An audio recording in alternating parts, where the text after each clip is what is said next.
are listening to the Auxiliary Gate Podcast, Kentucky's weekly horse racing discussion. And now, here are your hosts, Alan Schneider, the bearded handicapper, Geoff Riggs, and me, CC Broaddus.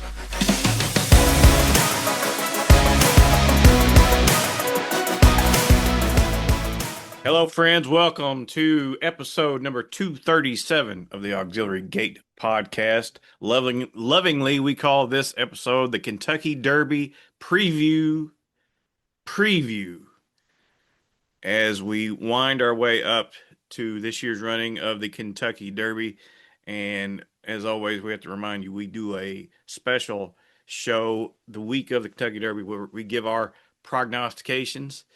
And this show will be the preview of that show. So, joined as always by Alan Schneider. Alan, say hello to your loving, adored fans. Hello, I was on mute there for a second because my beagle was barking and howling, so I didn't want to take any chances. So, hello, and I'll go back on mute. This show's gone to the dogs already. Geoff Riggs is here. Speaking of dogs, hello to all of Alan's adoring fans. All right. And now, as we did last year, we had a friend join us, and her name is Maura. And Maura hosts Trifecta and a little bit extra. You can find that show on YouTube. Hello, Maura. Welcome to the Auxiliary Gate. Hello. So happy to be back. It was fun last year. Indeed. And we're so glad you've joined us once again. And Maura, tell us about Trifecta and a little bit extra. Well, Trifecta and a little bit extra is all about bringing new racing fans into the world of horse racing. And so I do racing insights, horse racing education, and I also cover lifestyle, things that I like the artwork, the fashion and travel, leisure, everything that has to do with horse racing. And so I am on YouTube. I'm also on Instagram and Facebook. And I have a website, www.trifectaandextra.com. Okay. Now, we were talking off air. Your shows aren't a traditional, like a race preview show. You kind of give out necessary information about each single horse that's entered in a Derby prep race. And then you let the viewer decide. The viewer gets to decide who they like on their own. Yes, I didn't want to be your typical handicapper. I wanted to be the person that draws you in and teaches you all about the sport. So I do go horse by horse. I give you a breakdown of the race architecture. So what do you need to know about the track? Are they starting into a first turn? How does that impact horses that are having to go wide? And then I talk about the pace setup, and then I go horse by horse. And as I say in my intro, I give you the stats and you make the picks. Okay, sounds good. Yeah, so check her out on YouTube or Instagram. I don't know how to use Instagram, so that's not for me. But YouTube and Facebook for people like me. So it's pretty cool. She does a really good job. Do you do that all by yourself, or do you have help? I do. I do all the analysis by myself. I script all of the episodes that I have. There are some races where I'll go really deep and I look at past races to figure out, what were the characteristics of the horses that have won these for 30 years in a row. And so I'll do all that analysis as well. And then I do editing and posting. And I'm trying to branch out and do a little bit more blogging. I'll be starting an email subscriber list. So there's a lot in the works, but I am a one-woman show. All right. Sounds fun. Okay, great to hear that. So what we do here, we do this every single year about the first week of March. We will go region by region and talk about all of the Kentucky Derby contenders and just try to give an overview of what's going on, who's doing well, who's on the outs, and it's never too early to talk about the Derby, to be honest.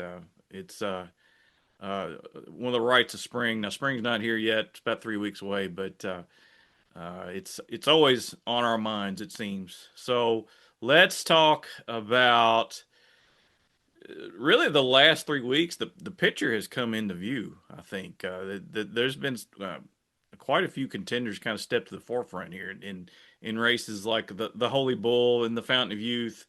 the Rebel Stakes recently. I think things got a whole lot interesting here in the last 3 weeks. Don't you agree? Yeah, it was this past weekend, particularly, was one of the best weekends of Yeah, racing. We had I some agree. we had some dual stretches, duels in the stretch and horses just battling it out and getting those 50 coveted points that really get you into the Derby. So it was really exciting this weekend. Yeah, let's talk about the first region. We want to talk about Florida. I would think Florida probably has the deepest contingent of Derby contenders of any of the regions. If you would just say Florida, California, Fairgrounds, Oaklawn, maybe New York Turfway. I think Florida is where it's at this year. I think if you had a vote, most likely the winner would, or most people would think the winner would come out of Florida. Let's talk about some of these horses. Let's talk about the Fountain of Youth over the weekend. Exciting race. Disappointing for me.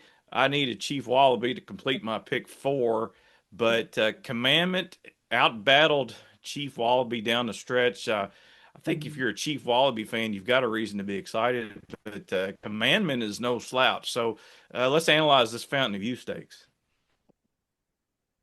So I thought Commandment really just took command of that whole race, but he was aided on the trip on the inside. And so if I had to choose between the two, I like Chief Wallaby the best. And here's something that's really interesting with Commandment. Irad did a gallop out once the race was all done, and that gallop out was really strong. So I think that bodes really well for him for getting that extra distance because the Fountain of Youth, we're still only at a mile and a 16th, but he got the 101 buyer, but he did have that really good inside trip that aided him. Whereas Chief Wallaby, he had to swing wide.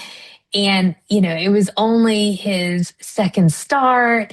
And I think what Bill Mott said was correct. Like he was disappointed by getting second, but he wasn't disappointed in the horse's finish. I mean, he was up against horses with a lot more experience.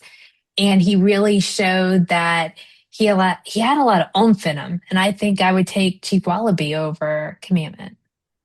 Yeah, the surprising part to me was the buyer speed figure that was earned by both horses. Commandment earned a 101, so I assume Chief Wallaby's right in that range as well, 101 or 100. So, I think it was Chief, 100. yeah, Yeah. so that's quite the figure for a horse that's running his second start. Got a little sentimental value here in Kentucky. Chief Wallaby's owned by Donnemeyer Farm, and they've been participants in the game for a long time. To my knowledge, they've only had one starter in the Derby back around 1970, 1971. I think it was a horse named Going Straight that ran in the Derby. He was an also ran. But yeah, Chief Wallaby, high ceiling, I would think. But if there's a photo of the finish of the Fountain of Youth, the Commandment's got his ears pricked, probably wanting some more. So I think there was probably a little bit more in the tank there. Chief Wallaby had his ears pinned, probably reaching the end of his tank. But uh, great race, guys. You want to chime in here on the results of the Fountain of Youth? Yeah, I I will thought. briefly. Go Go ahead, ahead. Geoff. Yeah, you go first, Alan. You go first. I will briefly. I think don't sleep on the third place finisher in there. Oh my gosh, I'm saying this and I forgot the Saffy Joseph horse. Uh, Solitude Dude. Solitude Dude. I don't think he stayed on the Derby Trail. I think Saffy has taken him off the trail so he can Hmm. focus on shorter distances. But if we're going on about how good Commandment ran and how well that Chief Wallaby ran, we got to keep an eye on this horse. This horse probably is a one-turn horse, and this horse just gave in the last, I don't know, 50 yards. And if those two horses are the goods, watch out for Saffy's runner. That's the horse that is going to intrigue me maybe on a Derby Day undercard or going forward and stuff too. But I'd also add that Hmm. didn't Bill Mott run second to run out of racetrack last year in this race with a horse called Sovereignty? So that's kind of like Hmm. with Chief Wallaby. I think the top three are all very, very good. Yes. Yeah, yeah, I totally agree. I think this was the best prep so far that we've seen anywhere, in my opinion. I thought both of the top two are horses that you want coming out of this one and very legitimate Derby contenders. I think that sentiment on Chief Wallaby is legitimate and shared by a lot of people. and just how lightly raced he is and how much could be left in the tank just running these kind of numbers, and definitely legitimized himself in there. And as Maura said, Commandment did have that inside trip that was advantageous, but she also alluded to the gallop Yeah. out that Commandment had. And he's just a big, good looking colt. And I like him a lot, really. I think that. I think maybe the biased narrative is a little bit overstated on him. I don't really downgrade his performance at all. It'd be more just like upgrading Chief Wallaby, but Commandment is I would give the slight edge to out of that race, but I think both of them are major contenders moving forward. And I had the Commandments won at Churchill Downs already too. That's Brothers big. Yep. maiden, and it Hmm. also had it's as Right. good as Chief Wallaby looked. Commandment didn't look like Commandment was letting him by. Right. That's something he said about that too. Yeah, Commandment got the better trip, but like I said, the top three. I think everybody else is fairly disappointing in the race. Hmm. Man, the top three were really good. Yeah. Speaking of, also ran Napoleon Solo ran fifth. Before the race, Chad Summers was interviewed, said that the horse was probably 85%. This horse ran huge in the Champagne Stakes as a 2 year old. That was his second career start. They gave him some time off, brought him back here. I think there's some upside for this horse. I heard maybe they go to the Florida Derby. I think there's also a chance they go to the Wood Memorial. I think Napoleon Solo might be a horse that can just get out on the lead if they let him and just gallop them to death. So A interesting to see good what he point, does. Yeah. Cece. 'Cause I Yeah. like that horse going in, and you told me that I hadn't seen that Chad Summers quote, and you told me that, and it made me back off him a little bit, but it kind of gives him an excuse for not running with those top three. So yeah, I'm still interested moving forward. Mara, what do you think about him? Yeah. So Napoleon Solo, he just ran incredible in that champagne. In fact, it was the second fastest in that race's history. So it was like 22 and change, 45 and change. But I think his whole trip to here was very interesting because they bypassed the Breeders' Cup Juvenile. And then they came here, but they said, "Oh, we're only 85% of the way." So I felt like this is a very interesting journey to wherever he's going to get to try to get in the Derby. I want to see him at 100%. I want to see, where he is compared to some of these other runners. And then the other thing, he's the son of Liam's Map, and Liam's Map does have some great routers, but they typically top off at a mile and an eighth from what I see. So he may do really great in the Florida Derby, but then not be able to make the distance in the Isn't Derby. isn't Napoleon Soul the man from Uncle? Is that if I'm not mistaken? Does anybody know that show from the '60s? Uh, it I is do it's not. a the character from a show from the '60s. I can't remember that doesn't sound right, but it could be right. I You know believe what I'm it's saying? I believe it's the lead character in The Man from Uncle's. You could be right now that I think I, about it. I heard that. Yeah, yeah, yeah. I believe Alan on all these kind of things. because I'm really old. I know it was a show from the '60s. I heard that factoid, but I can't remember which one now. One more note before we move on. Commandment is a son of Into Mischief out of a mare by Orb, and the grandsire, the great grandsire on the dam side is Deputy Minister. So we got oodles and oodles of mud pedigree, and when a lot of the uh, Derby Day weather Mhm. has seen a lot of rain in the past 15 years. So keep that in the back of your mind. Commandment should love an off track. Let's talk about one more horse that has already run. That is nearly son of Not This Time, Super Sire, who won the Holy Bull Stakes. Really a brilliant win. He joined the pace setter early. That was the Brad Cox horse who I've already forgotten. Cannoneer. Cannoneer ran Cannoneer into the ground. He goes on to win by daylight, earned a 98 buyer for Todd Pletcher. And they skipped the Fountain Youth. They're going to go straight to the Florida Derby, it appears. What about Nearly, Mara? So my tagline for Nearly is he's nearly perfect. So he has those two really high buyer speed ratings of 97 and 98. So they kind of dazzle. In his last three races, he wins by 5 to 9 lengths. So he's got these huge margins of victory. And in all three of his races, they were blazing hot, fractions being set either by him or the leader, and he was up there with them.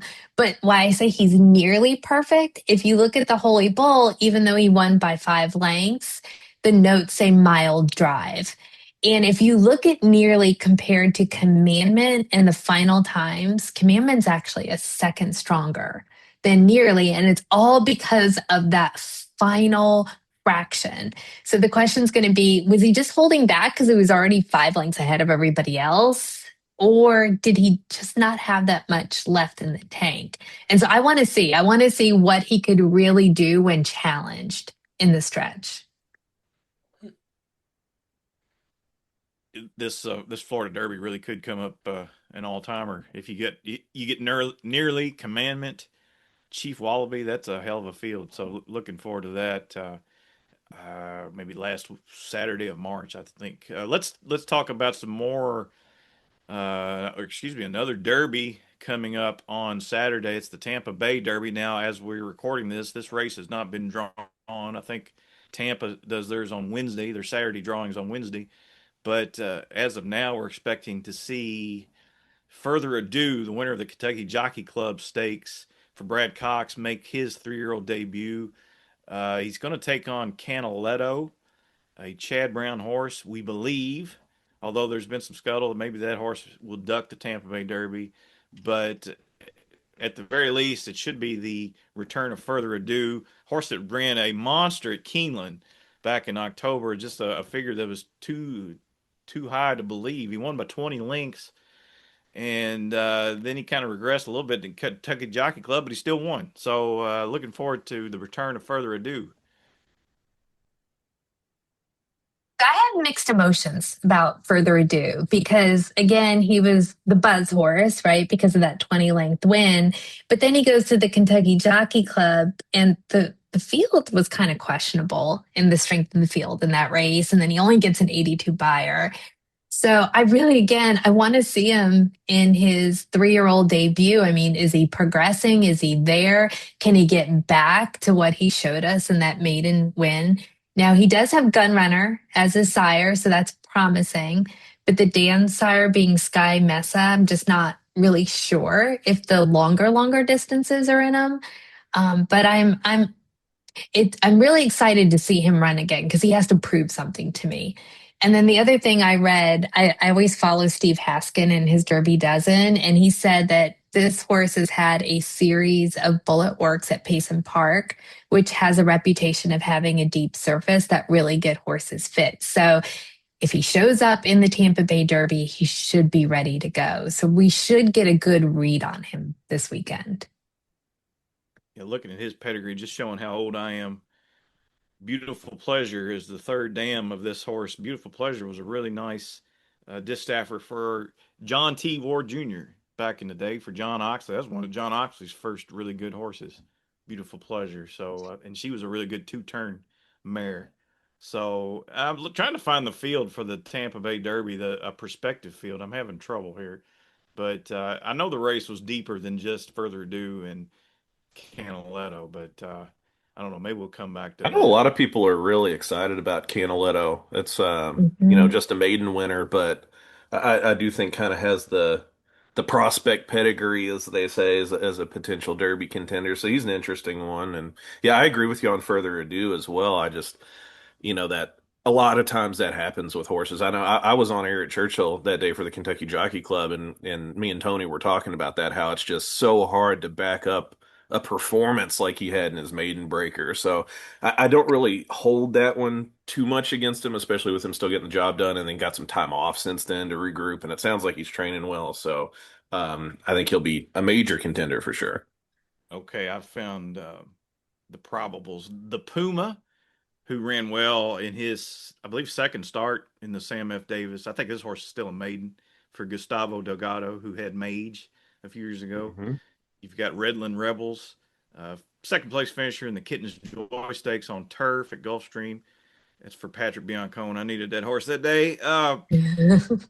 Trader, yeah, Todd Pletcher's Power Shift. This is a horse that ran well in his first start at Tampa Bay. He was beaten though by a Chad Brown horse who I can't remember the name of, but this horse ran well and was highly touted going into that race. Danny Gargan's Talking finished second to Napoleon Solo in the Champagne last fall, and then two probable starters: Roger That Dana and Whit Beckman's Hulkamania. So I don't even know anything about that horse, Hulkamania. You know anything about that horse, Geoff, for Beckman? I don't, but he's sneaky on these kind of days. You Yeah. can get a price on Witt's horses in these kind of races, and you know, he places his horses well. He's not going to put his horse somewhere he doesn't think that they can't be successful. Mhm. And Okay. going back to Canaletto, he's a half brother to Sandman. So for all the Sandman fans out there, they're going to love Canaletto. Yeah. If you're into overrated horses, this guy's right up your alley. And Okay. then and then looking at Talkin real quick, I will tell you, Talkin was a horse that I really wanted to be in the Fountain of Youth because I thought, oh, he was going to be my long shot for the day. And I was kind of sad that he didn't show up because I really feel like you could just draw a line through the Remsen. He had a lot of excuses. First time getting the mile in an eighth. He's in the outermost gate, an 11 horse field. He's got to go 5 wide. So he had a lot of trouble in that race. And his other two races were pretty quality. I mean, he wins his debut at Saratoga, $100,000 main race. He's defeating Further Ado, Stradale, who was a $1.3 million purchase. And then when he went into the Champagne, he was behind Napoleon Solo, but we talked about how great Napoleon Solo was and the fractions that he was setting. So, there's nothing bad in that defeat there. So I really like Talking. I want to see him come back, and the pedigree is there. Good Magic with his now as the dam sire. So I'm excited to see Talking get back on the trail.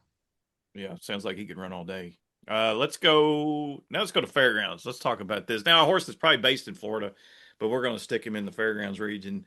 And that would be Paladin, the winner of the Risen Star Stakes.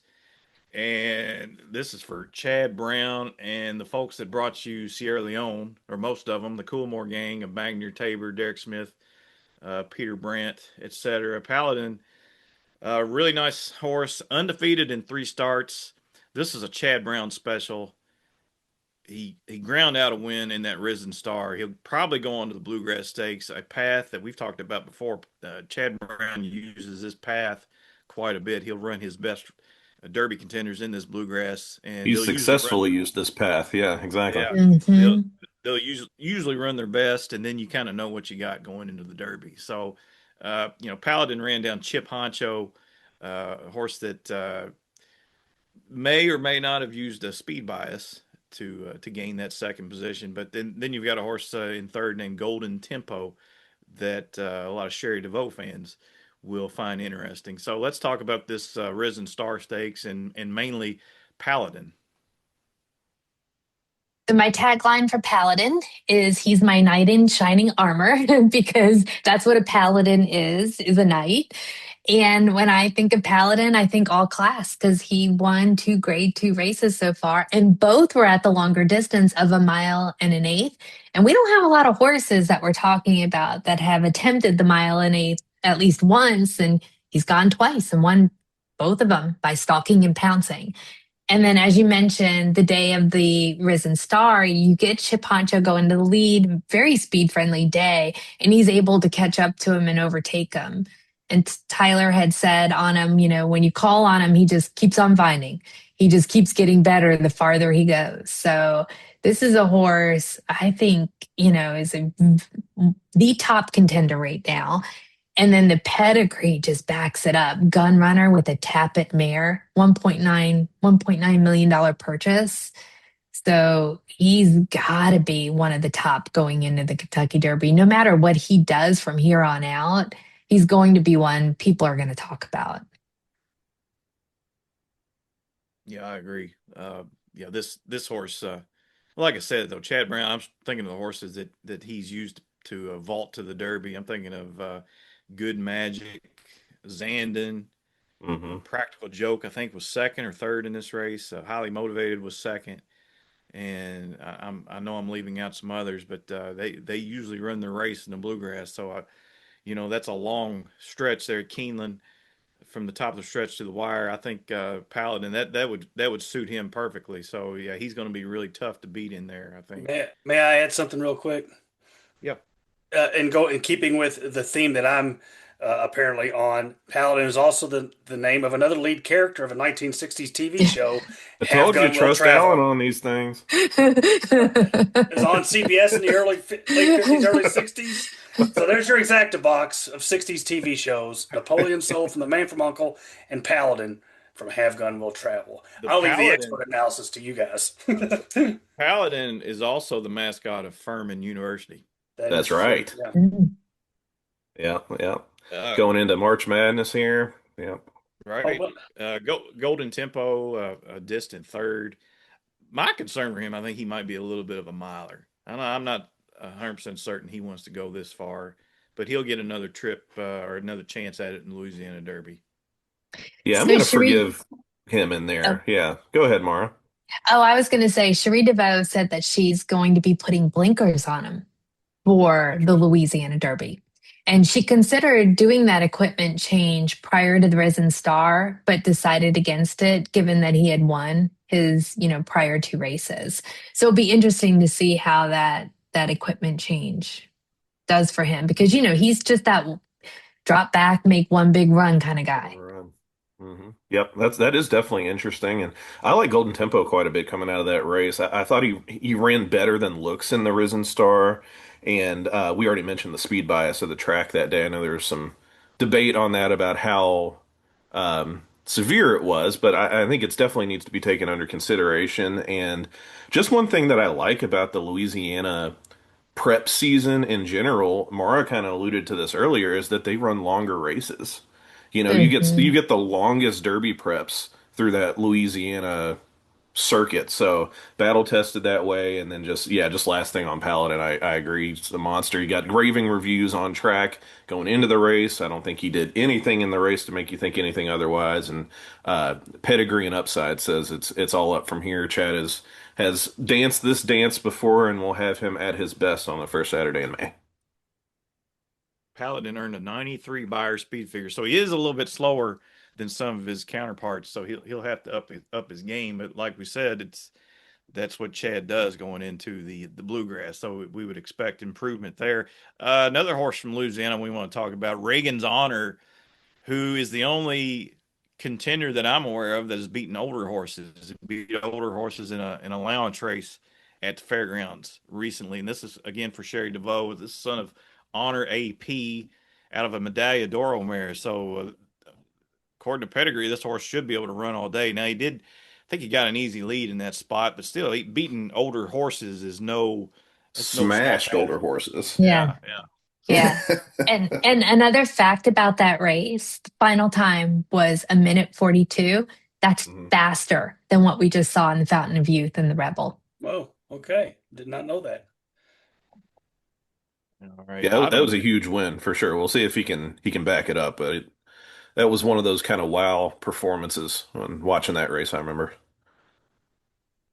Okay, that's all I have for fairgrounds. Moving on to Oaklawn now. A horse I left out of the Florida Brigade is Renegade, and this guy won the Sam F. Davis Stakes, and he's allegedly heading toward the Arkansas Derby, and a horse that maybe not as highly touted as a few others, but this guy showed some kick in the lane, winning that Sam F. Davis Stakes. He was in Paladin's limelight there for a little while, right? Always running second to Paladin, but he stepped out of it in the Sam F. Davis. And what I really liked about that race was he just had this incredible rally. He dueled, he fought, he goes wide, he has to circle past everybody else and had this insane close. And so I like horses like that because it shows that they're battle tested and they could come down the stretch with a rally. I like that in the Derby, and we saw it with Sovereignty last year. So this is one I have my eye on. And then if you look at his pedigree, he's another one by Into Mischief, who, was Sovereignty sire, but also out of Spices Nice, who is by by Curlin. So you have Curlin and you have Into Mischief. So stamina should be like no problem for this horse. Right. Further back, you've got Bernardini, Woodman, Irish River, oodles of stamina in this one's pedigree as well. So, yeah, very fun prospect. Should be salty in the Arkansas Derby. Let's talk about the Rebel Stakes over the past weekend on Sunday. Class President outlasting Silent Tactic, really gritty stretch drive. A good distance back to the third horse litmus test. Blackout time was fourth. A lot of the others were just up the track. My I was a little bit shocked that this buyer came back at 93. I was expecting this buyer to be a little bit larger because those two just kind of separated themselves from the rest of the field. I still have a I have a sneaking suspicion that the race was faster than we're being led to believe. But your initial thoughts on that stretch drive in the Rebel? Yeah, so I'm with you. I was very shocked when I saw the buyers because final times were similar to the Fountain of Youth. And they came back, 100 and 101. But I will say, Silent Tactic is this horse that I really love. And I say that because he made me look so smart in the Southwest Stakes. So going into the Southwest, I don't do picks, but I tell you if I really like a horse. And then in the comments, when people ask me, hey, who do you really like? I kept saying, I really love Silent Tactic because in the Smarty Jones, he closed into that slow pace. And I'm like, he's going to get a lot of pace in this race. And so, given that he went off 12 to 1 and he won that race, I've got a special place in my heart for him because he made me look that smart. And in this race, I was a little bit nervous about him because he was carrying an extra 7 pounds. Apparently, I should never had been nervous about that because, again, he showed us that phenomenal rally. He, was only off for 23 days and this time he was closer to the pace. So I think he showed us something a little bit different, and I'm really excited about him in the Derby. Class president, I wasn't that high on. I should have been. He's a WinStar horse, and I love my WinStar horses. What I didn't know that I know now was when he cut back distance in the Swale Stakes, it wasn't because they thought, oh, he can't go the distance. It's because they needed to have their races properly timed out. And with the weather, it was hard for them to find a race. And had I known that, I probably would have upgraded them a little bit more. So shame on me for not doing that research. But man, he showed that he had a lot of gut. There was some bumping. He dug in. And yeah, he had a huge win, I thought. And I thought, like you, Buyer should have been a lot higher than what we saw. Another thing on Class President, that race at Gulfstream last time, that second place finish in the Swell Stakes, he allegedly, according to some sources, he raced on a dead rail that day. So the going wasn't that great for him, and it probably uh, led to somewhat overlay status in this Rebel Stakes. Alan, were you ever a Class President? I actually was second. It was a what do you call it? Salatorian. So no, not technically class president. I was happy he won though. And I'll say this about this horse is when I look at all the contenders in the Derby, and I talked to you guys about this off air. As of right now, I don't see a lot of up close types, a lot of natural speed horses, and by no means is this horse a natural speed horse, not a burner. But one thing he proved in this race is that he can lay up on the pace. He can sit in behind horses, which is always a good thing on Derby Day or whatever. And he showed that he could outgame a horse down the lane because Silent Tactical, he's Mhm. going right by him.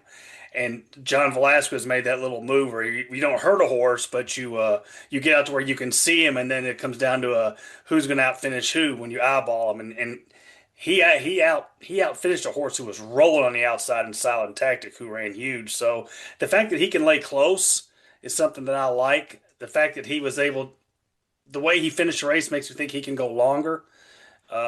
Class President intrigues me, as does Silent Tactic. I will say though, in this race, I thought a lot of the horses were eliminated at the start, where it became almost like a 4 or 5 horse race because like 4 or 5 horses were like hung wide, and then it just became litmus test, Class President, blackout time up there in the first half of the race, and you knew all the other horses were going to tail off. So that makes me wonder how strong the race overall is. I thought Litmus Test ran terribly with because Hmm. he had a dream run, and like I said, I think half the field was eliminated on the in the first turn, which makes his third place finish look that much worse. So give me the top two out of here. I'm not sure what to do with blackout time. I'm sure you're going to ask about that because of the horse we all liked last year, but I'm willing to forgive this race for blackout time more so than I am litmus test. But I do like Class President a little bit. Yeah, I think Blackout Time had much more right to need the race than the other ones that you're talking about. I think I'm more likely to forgive his effort there. I do like his pedigree as far as Kentucky Derby goes, and just the fact that Kenny McPeek has always said this is my Triple Crown horse this year. So I'm going to give Blackout Time another shot. I'm obviously not as high on him right now as I was 5 months ago, but I'm not eliminating him from consideration. Yeah, yeah. What do you think about blackout time, Maura? Blackout time, I'm with you. I could forgive him for this race because he had all that time off, and he may just have needed a race under him. Litmus test, I was very disappointed in because what Bob Baffert said was, "Hey, I'm going to point him to the San Felipe." But oh no, no, no, he looks so good. He should be going into the Rebels. So he looks so good. He didn't really need the extra time then.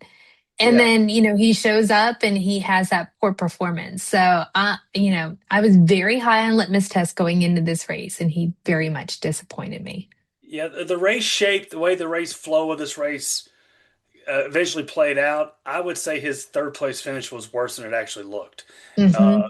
Because I think a lot of horses got jeopardized at the start. So he's able to outfinish blackout time. But I didn't like him on the win end, but I was surprised he didn't stick around longer. This is Baffert at Oaklawn for heaven's sake, right? And he didn't really have any stick once Class President put his head in front. Last note I'll add, going back to this race being underrated by the buyer folks, uh, actually overestimated the buyer. They have him as a 91 on the undercard. 2 races earlier, Explorer won the Honeybee Stakes for Bob Baffert, earned an 88. If you watch those races, you'll see in the Rebel, you'll see two horses really finishing hard. Yeah, And in the Honeybee, Explorer is not necessarily in jeopardy, but she's not necessarily finishing strong either.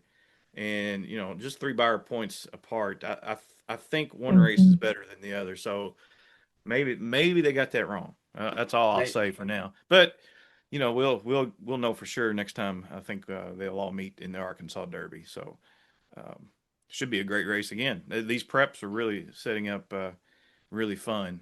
Uh, Now let's go all the way across country. We're going to go to California and mainly the Bob Baffert contingent. Actually, there's more. This contingent is a little deeper than Bob Baffert this year, but there is one prep race this weekend. It's the San Felipe Stakes, and I'm trying to pull it up here. Yeah, Potente in there, baby. we got a field of 7. Includes Brant from the 4 hole for Bob Baffert and Zidane Racing. Potente, as Geoff mentioned, breaking from the 5 hole. So Happy from Mark Glatt from the 6 hole. Uh, Toward the inside, Secured Freedom is a horse I'm interested in for Tim Yaktine. Uh, Probably a horse that needs a fast pace to unfold in front of him to make a dent. But I think he might prefer racing over on this side of the country as opposed to Santa Anita. Uh, let's see. Anything you like out of the California contingent? I got to be honest, it's a little bit light. I'm ready to see Brant, the $3 million horse. right? Like, 'cause he totally just came on the scene. I mean, $3 million. He shatters the record in the March OBS sale. And then what a start where he wins by 5 lengths with a 101 buyer. Like he puts a 101 buyer up for his very first race. And he doesn't do poorly in his next race either. He goes gate to wire, he wins with the 91 buyer, but then shows up in the Breeders' Cup Juvenile. And, I could forgive him for losing to Ted Noffey, but the fact that Mr. AP caught him as well, that's something that I question. He dug in, he fought back during the stretch, so that heart is there. And I really love a horse with heart, but I want to see him as a 3 year old. And I'm really excited to see him as a 3 year old because I think he's training well. Bob Baffert, pretty much tips his hat with the workouts. He works all of his horses really fast. So if they're not working fast, then you know something. And this horse is working fast. And so for me in this race, he's one that I'm going to have my eye on. Yeah, this is I don't know. This is kind of up for grabs. This division out west. I think Cherokee Nation's a horse I'm interested in. Broke his maiden last week at Santa Anita, and Baffert said this is my Santa Anita Derby horse. So I think we'll see this one up next. Horse, I think he won by like 10 lengths. Yeah. He's Six had some times to try to starts. break a maiden, and he Yeah, wins by 10 lengths with a 100 buyer. yeah, It's he put it all. crazy. Yeah, he put it all together in that race. So yeah, I got a feeling we'll see him next at in the Santa Anita Derby. So yeah, looking forward to that.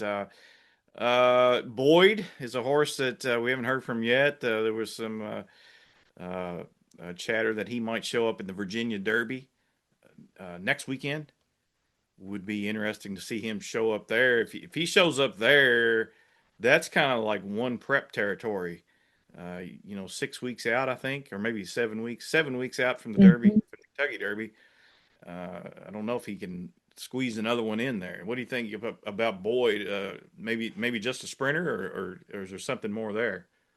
I just don't know because all we've ever seen him in is sprints. And he's by Violence, who is suited to sprints. So it'll be interesting to see him in the Virginia Derby. I actually may be going to the Virginia Derby. Oh, cool. So yeah, yeah. Good deal. Good deal. Yeah. Now, according to our stats, Amir Zidane of Zidane Racing Stable owns Boyd and Brand. I think he's a follower of the podcast. So we're Zidane Racing Stable fans. So we want him to do as well as he can. We want him to come on the show too. So Mr. Zidane, if you're listening, we need you. We need you. We need some insight on your Derby contenders. Uh, last two, these aren't really California horses per se. Well, one of them is Pavlovian for Doug O'Neill, Express Kid, heads apart, noses apart in the Sunland Park Derby. Maybe Pavlovian progresses out of that race. I don't know. Express Kid doesn't strike me as a horse that wants to go a mile and a quarter. Well, Express Kid is one I'm going to be rooting for because did you know his purchase price was only $2,000? Wow. So it's Right. like, Still, man, could I have owned a Derby horse? Right? He just recently resold for 800,000. I think that tells you a lot. But yeah, for me, he's that underdog horse that I'll be rooting for, especially because his sire was Bodie Express. And we all know what Bodie Express did in the 2019 Preakness. So this one brings a smile to my face. He needs a speed jump, he needs a class jump, he needs a distance jump, but he's just one that I'll be rooting for because he's an underdog. for the novices listening, Bodie Express did not win the 2019 Preakness. He No, basically dumped his jockey and ran off he after. almost won the race without a jockey if you could win a race without a jockey, if it was, possible. Yeah. But yeah. Yeah. But no, I looked at Pavlovian as well. Honestly, he was not that remarkable until you get to the Sunland Derby. And then, puts it all together and he wins. And I wondered, well, was it the distance? Because, Doug O'Neill said, hey, I had high expectations to stretch him out because I thought that's where he would do best.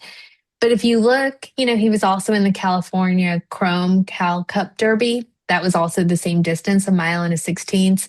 But he also had a lot of trouble. He broke in, he bumped, he had to go wide. So maybe it was the distance that really assisted him in getting the win in the Sunland and a big jump up in the buyer speed figures for him. Yeah. Yeah, you never know. I mean, may have come to hand. I assume we're going to see him in the Santa Anita Derby next. Although Doug O'Neill's shipped horses to Keeneland before, he's run in the Bluegrass, I think, a few times. I'm thinking of IRAP, maybe another one. So interested to see how he progresses. Last but not least, we'll talk about some stragglers in at Turfway in New York. We'll start in Gotham. Iron Honor won the Gotham Stakes over the weekend for Chad Brown, the son of Nyquist, out of a Blaine mare. Second career start was pretty impressive, although I think he was favored by a front end bias. Ran down a Mike Maker horse whose name is escaping me, but a horse that had run some fast numbers nonetheless. Iron Honor, any love for him? The word is he'll go to the Wood Memorial next.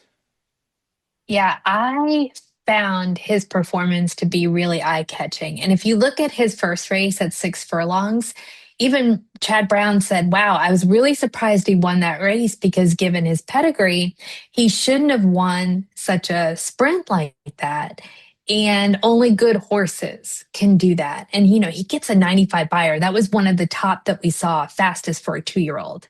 Then he goes to Florida and he had a minor issue, cost him some training, comes back in the Gotham. Now he dueled all a way around with Crown the Buckeye. And I like that too, because it shows the horse has heart and he wins with the 90 buyer. So I think, with his pedigree and with that art that he's showing and also has Chad Brown, this is one I'm actually excited about. I don't get excited about a lot of horses coming out of New York because we don't see them pop for the Kentucky Derby, but this is one that I'm going to have my eye on. And then the Jeff Ruby Stakes is in 2 weeks at Turfway Park. Not a whole lot to go on. I know Great White is probably pointing for that race, full effort as Yes, well. sir. Great white, Yeah, buddy. baby. Yeah. All right, Riggs. What do you Number think? one fan, president of the Great White Fan Club over here. Yeah, I mean he's just a monster. I wish he was in the last Kentucky Derby future wagering pool because I would have bet him for sure. But no, I've been on him since the very first workout I ever saw of him. He is one of the most striking horses I've ever seen in my life in general. He's incredible looking. He's huge and he's athletic and just beautiful, like the gray. But he finally got a fair trip last time in the Battaglia, which was huge. Got to show a little bit more tactical speed, which is big too. I know we talked about a little bit off here. Alan was bringing up the concern. There's really not much speed in general, and it seems to be in the Kentucky Derby contenders this year. So if he could at least show a little bit of tactical speed, that helps him out on the trail here. And I thought he fought well to hold off full effort because full effort was coming from the back and just had an absolute full head of steam and was rolling late in that race, who I'm also very impressed with. I think both of those horses are under the radar contenders. Lightly raced, can still move forward. Both should be able to get the distance. So can be ignored coming from Turfway for sure. I know I'm starting to sound like Alan a little bit here, but I think both of them deserve respect. What do you think, Mara? Yeah, so Great White, the other thing to know about him, he's a Mayfoal. So physically and mentally, he's going to change a lot. He's going to mature a lot and he is a big, massive horse, but he should muscle up a lot more because, Yeah. he's a Mayfoal. So yeah, no, I agree with you that he's one to watch. Now, his trainer says, well, it's a little perplexing to train him because, he'll take one step for or one step back for every two steps forward or something like that, right? So he's Yeah, still I heard that green quote and too. he's He's still, definitely growing yeah, and maturing. Yeah, yeah, yeah. yeah, yeah. But again, there's, it may seem like we only have a few months to the Derby, but horses can really change between now and then. So this is one I would definitely keep my eye on. I didn't really like full effort. I didn't feel like I saw his full effort yet, if I want to drop a pun there. But for Great White caught my eye.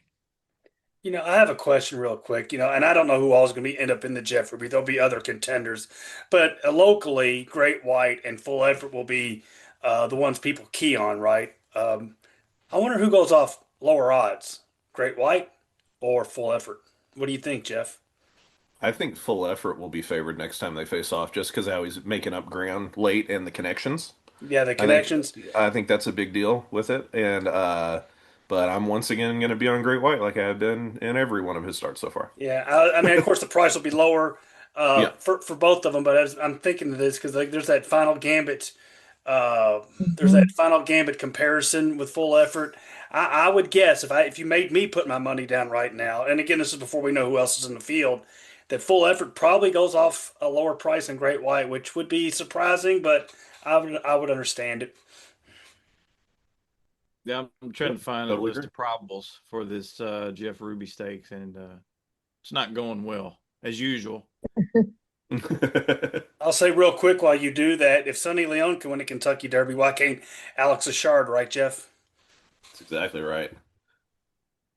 Full Yep. effort. No, Alex does a good job. He's a solid rider for sure, and one I would trust in that situation. These are all possible. Epic Desire for Pletcher. Stark Contrast for Michael McCarthy. Universe for McPeak. Street Beast for Colebrook. Express Kid, we talked about earlier. Greenwich Village. And of course, Great White is listed probable. Lucky Larry listed as probable too. So for I will Daniel say Glenn. Street Beast deserves another look when he comes back. Nothing went right for him in the Battaglia whatsoever. He was the favorite in there, deserved favorite. So one that can bounce back. I'm not taking him over Great White because you know my love affair with Great White. But I might have him second if that is the field for the Ruby. I might go Great White over Street Beast. Uh, just to edit something I said earlier, according to this is on the Horse Racing Nation site, they've got Pavlovian as probable for the Louisiana Derby. So interesting, they ship to Hmm. there. Pavlovian doesn't make my mouth water. He doesn't ring my bell. Virginia Derby, Grittiness for Pletcher, I Ocelli for like that, Beckman. Alan. I just got it. I figured someone would. Oh yeah, yeah, yeah, yeah. I got it. I got it. Yeah, bells, ring a bell, dogs. Yeah. Yep. Epic Desire, Boyd, Incredibolt. Hey, Incredibolt. We haven't heard from him in a while after the poor start in the Holy Bull and Taj Mahal. Okay.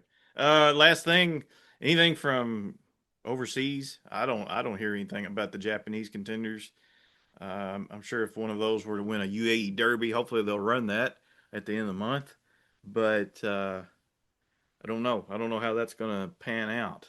But honestly, I That's don't. one of those things that I trust Caitlin Benson on, Yeah, and just just chatting with her a little bit. She doesn't seem super jazzed about any of them, like she has in years past. Of yeah. horses like Forever Young and those types. So I'm if she's not excited about it, I'm not either. Geoff, we were going to actually do a round trip ticket for you to go to cover Dubai, the Dubai World Cup this year. I don't know if you're interested in that or not. Well, that's going to be entertaining for the people one way or another. Doesn't matter if there's contenders there or not, right? Maybe you could do some live streams That's right. from May. Yeah. Yep, yep. Okay. That's it. That's it. Upcoming stakes races. Of course, this weekend, the Tampa Bay Derby and the San Felipe. Next weekend, the Virginia Derby. We've got really nice races all the way up until mid-April. The Jeff Ruby and the Louisiana Derby the same day. Florida Derby, Arkansas Derby on March 28th. The Wood Memorial, Bluegrass, and San Diego Derby on April 4th. And then the Lexington Stakes on April 11th. Maura, thank you Best very time of the much. year. Best time of the year. Yeah, you got that right. For people in this state, it's March Madness now, then Derby preps, then Keeneland, and then Derby week, and then Churchill, yeah. we get Churchill all the way to Ellis Park. So it's racing will be on our minds all the way up until late summer. So yeah, this finally we get this weather out of the way and we get to enjoy life a little bit. Uh, Mara, thank you very much for joining us. Once Oh, again, you thank want to go? you. Yeah, we want you to go to Trifecta and a little bit extra. You find that on YouTube or Instagram or Facebook. She's easy to find and she does a great job. And it was a great idea that she's come up with. And we would ask you to support her. And like I said, Mara, thank you very much. And we'll be tuning in. Well, thank you. And if you end up going there and you like it, all I ask is you share, share, share. Because the more people that share, the more people that find me. And I'm getting a really good community. And I always encourage people to comment on the YouTube videos because my community is a kind community. I don't have any negativity going on. So we share just who we like, how did we come up with the horses? We learn from one another and we root each other on, just like you would do at the track. That's what Yeah. I'm trying to do on YouTube. And let me Alan, just add one thing real quick, because like it's a very unique niche that she has provided, and I think it's fantastic. And it's for the novice and the intermediate players, for all levels of players, which a lot of things aren't like that. So I want to make sure that people realize that it's very useful, and I think it's growing, getting very popular too, right, Maura? It There's some, is. It is. A yeah. lot of people are finding me, and a lot of people in the industry are finding me, and they're promoting me. And it just warms my heart because I started this as just a side hustle, just something fun to do. And I'm now making it into my full time gig and seeing where it takes me. I believe the universe will take me in a very positive direction this year. So I'm very excited to see where it goes. That's all right. awesome. Congratulations. We'll be following along for Thank sure. you. Thank All right. you. Thank you. I appreciate it. And thank you for inviting me back. This really helped me prepare for, what we're about to see with all of these other races and trying to really narrow down the Derby horses. I did do my early Derby preview. It's very different. It's like me, it's very quirky. I did a play on The Bachelor where I was giving a rose or not giving a rose to the horses. And so more of my Bachelor Derby to come. I have more episodes in the works. My wife will All right. tune Well, in. She won't listen to my pod, but she'll listen to yours, Maura. Yeah, no, I love that. That's it's unique. There's a ton of people that just get on and just give out picks. So hey, that's great and definitely reaching a different audience, which is awesome too. For sure. all right. Check that out. Okay. So, on behalf of Mara and of Trifecta and a little bit extra, on behalf of Alan Schneider, Geoff Riggs, I'm CC Broaddus, reminding you that gambling money ain't got no home.